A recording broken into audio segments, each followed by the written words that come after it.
Quality പ്രൊഡക്ട്സുകളുമായി നിങ്ങളുടെ വീടുകൾ ആകർഷകമാക്കുവാൻ Ethan glass and plywoods. Interior രംഗത്ത് ഉറപ്പിന്റെ കഥ പറയും ഡെൻവുഡിന്റെ ഓതറൈസ്ഡ് ഡീലറായ ഏതനിൽ glass, plywoods, lock and hardware ഐറ്റംസുകളുടെ കമനീയ ശേഖരവുമായി വിശ്വസ്തയോടെ ഉറപ്പിന്റെ പര്യായമായി മേപ്പാടം മെളനാട് റോഡിൽ പ്രവർത്തിക്കുന്ന ഏതൻ ഗ്ലാസ് ആൻഡ് പ്ലൈവുഡ്സ്.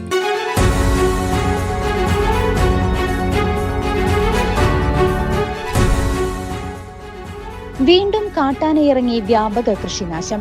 എളനാട് നീളംപള്ളിയാൽ കരിമാങ്കുഴി പ്രദേശത്താണ് കാട്ടാന ഇറങ്ങിയത്. വെള്ളിയാഴ്ച വൈകിട്ടാണ് കാട്ടാന നാട്ടിലിറങ്ങി സ്വകാര്യ വ്യക്തികളുടെ കൃഷി നശിപ്പിച്ചത്. ജനങ്ങൾ സ്ഥലമാണ്, കർഷകരാണ്, പാവപ്പെട്ടവരാണ്. അപ്പോൾ അവർക്ക് അവരുടെ ജീവനും സ്വത്തിനും സംരക്ഷണം നൽകുക എന്നുള്ള ഉത്തരവാദിത്തം സർക്കാരിൻ്റെ ഭാഗത്തു നിന്നും പ്രാദേശിക ഗവൺമെൻറ് ഭാഗത്തു നിന്നും ഉണ്ടാവണം. കാരണം ഇത് ഫെൻസിങ് അല്ലാതെ വേറൊരു മാർഗം ഇതിനില്ല. വന്യമൃഗങ്ങളുടെ ശല്യം തടയുന്നതിന് വേണ്ടി ഫെൻസിങ് ആണ് ആകെ ഒരു മാർഗമുള്ളത്. ഫെൻസിങ്ങിൻ്റെ വർക്ക് ദ്രുതഗതിയിൽ നടത്തി ഈ പ്രദേശത്തെ ജനങ്ങളുടെ ആശങ്ക അകറ്റണം എന്നാണ് എനിക്ക് പറയാനുള്ളത്. കാരണം ഇവിടെ ഇത്തരം സംഭവങ്ങളിൽ ആദ്യമായിട്ടാണ്. എല്ലാ ജനങ്ങളും വളരെ ആശങ്കയിലാണ്. അപ്പോൾ ആ ഒരു ആശങ്ക പരിഹരിക്കുക എന്നുള്ള ഒരു കാര്യത്തിൽ ഉത്തരവാദിത്വം സർക്കാർ ഏറ്റെടുത്ത് വളരെ പെട്ടെന്ന് തന്നെ അതിനൊരു പരിഹാരം കണ്ടെത്തണം എന്നാണ് ഒരു വലിയ പോസ്റ്റ് റിപ്പോർട്ട് പറയാനുള്ളത്. എളനാട് സ്വദേശി സുഗതന്റെ 20ഓളം വാഴകളും വിനോദിന്റെ 5 തെങ്ങുകളും നശിപ്പിച്ചു. അതായത് നമ്മുടെ ഈ മേഖലയിൽ, എളനാട് മേഖല, ഉച്ചാട് വനമേഖലയിൽ ആന ഉണ്ടായിരുന്നില്ല. ഇപ്പോഴാണ് ആനയുടെ സാന്നിധ്യം പല സ്ഥലത്തും അനുഭവപ്പെട്ടത്.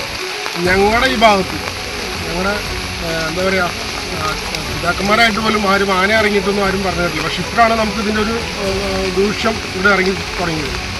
ഈ കഴിഞ്ഞ 2 മാസം മുമ്പ് ചേലക്കര ഫെൻസിങ്ങിൻ്റെ ഉദ്ഘാടന മാമാങ്കം വളരെ ഇതായിട്ട് നടത്തി. അപ്പോൾ അതിൻ്റെ സമാപനം കഴിഞ്ഞ മാസമല്ലേ, മെയിലാണ് തിരുമണിയിൽ പറഞ്ഞത്. ഇത് നമുക്ക് അറിയാൻ സാധിച്ചത് ഈ ഉദ്ഘാടന മാമാങ്കത്തിൽ ഒരു കോല് കൊണ്ടേ അവിടെ നാട്ടിയതല്ലാണ്ട് വേറൊന്നും നടന്നില്ലായിരുന്നു നമുക്കറിയാൻ സാധിച്ചു. ശരിക്കും പറഞ്ഞാൽ ഇത് മലയോര മേഖലയൊന്നും അല്ല, ജനങ്ങൾ ഒരുപാട് തിങ്ങിപ്പാർക്കുന്ന ഏരിയയാണ്.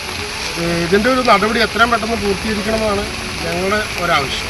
മലയോര ഗ്രാമമായ എളനാട്ടിൽ വർദ്ധിച്ചുവരുന്ന കാട്ടാനകളുടെ ആക്രമണത്തിൽ ജനങ്ങൾ ഭീതിയിലാണ്.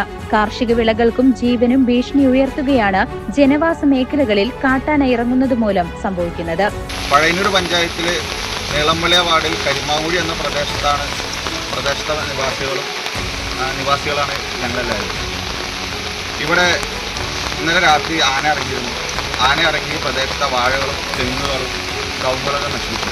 100-150ഓളം ആളുകൾ താമസിക്കുന്ന ഏരിയയാണ്. ആദ്യമായിട്ടാണ് ആന ഇറങ്ങുന്നത്.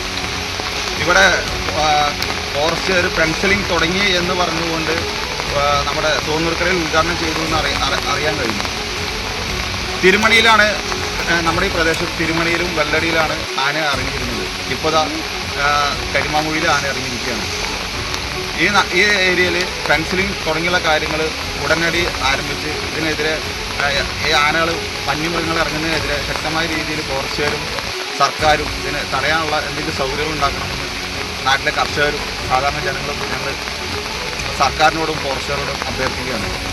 ഞങ്ങൾക്ക് രാത്രി കാലങ്ങളിൽ ഇവിടെ 150ഓളം വീടുകളുള്ള ഈ ഏരിയയിൽ രാത്രി കാലങ്ങളിൽ എല്ലാവരും കർഷകരാണ്. രാത്രി കാലങ്ങളിൽ പുറത്തിറങ്ങാനും മറ്റേ സഞ്ചാരയോഗ്യമാക്കാനും ഉള്ള എല്ലാ സൗകര്യങ്ങളും, ഫെൻസിലിംഗ് പോലെയുള്ള സൗകര്യങ്ങൾ ഉണ്ടാക്കണമെന്ന് വിനീതമായി അഭ്യർത്ഥിക്കുകയാണ്. News desk CCV.